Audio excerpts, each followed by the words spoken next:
Ini saya berada di perkebunan milik rekan kami, Pak Joko. Jadi beliau ini mengembangkan usaha peternakan madu kelulut. Ini bukan lebah tapi kelulut. Mungkin dalam daerah lain berbeda-beda nama. Cuman yang lebih hebatnya, beliau bikin ini dari kayu ulin. Ini ratusan tahun juga bisa bertahan. Ini. Jadi beliau ini termasuk orang yang pertama kali membuat ide seperti ini, sehingga dengan ide beliau ini masyarakat di sekitar sini terbantu untuk membuat usaha seperti ini sehingga bisa menghasilkan uang. Nah, ini di tempat beliau ini macam-macam.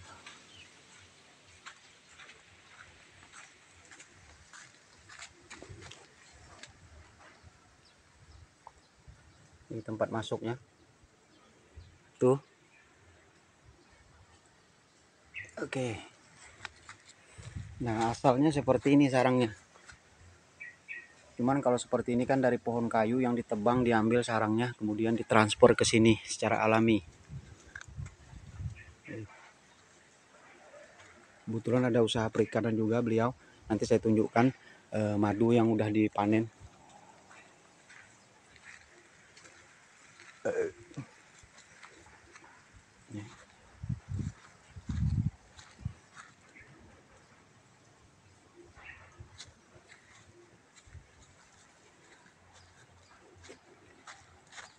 Jadi di seputaran peternakan lebah ini ditanamin beliau pohon-pohon durian, berbagai macam pohon, supaya nanti ketika terjadi proses penyerbukan, maka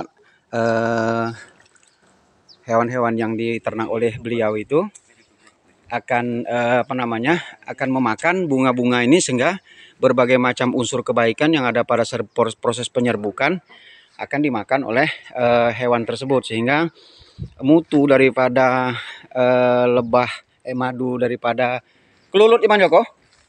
Nama lain dari kelulutnya apa? Kelanceng. Jektama. Kelanceng. Nah, kami di Kalimantan bilangnya kelulut, tapi sebagian orang Jawa bilangnya kelanceng.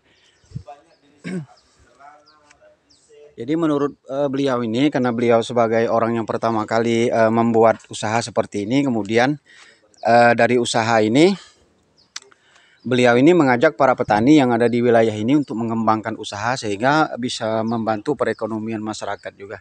Nah, sekarang lihat ini, itu ada tanaman, sehingga kelulut atau kelanceng itu main di pohon-pohon tersebut dan memakan proses penyerbukan.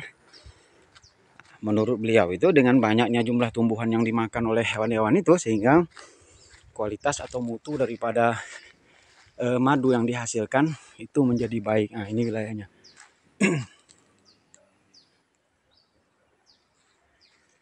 Ternyata untuk menghasilkan madu-madu yang berkhasiat itu butuh tumbuh-tumbuhan yang lebih banyak, sehingga kita juga nggak boleh merusak alam.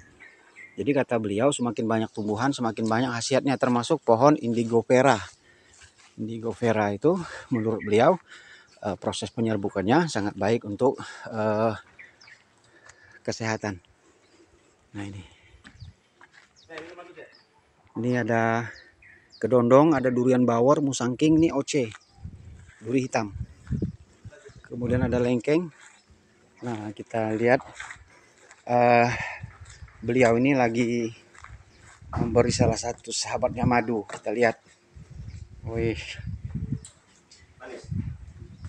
Kalau yang kemarin itu agak masam.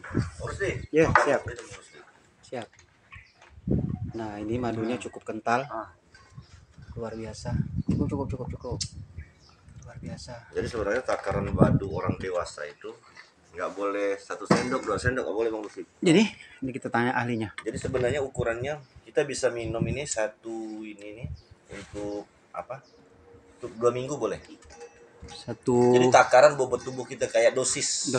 Ya, jadi nggak boleh tiap hari juga. Tapi kalau untuk kemarin kakak saya kan kena kanker. Siap. Kanker payudara. Siap. Nah, akhirnya dia pola minumnya dia setengah gelas besar kayak gini.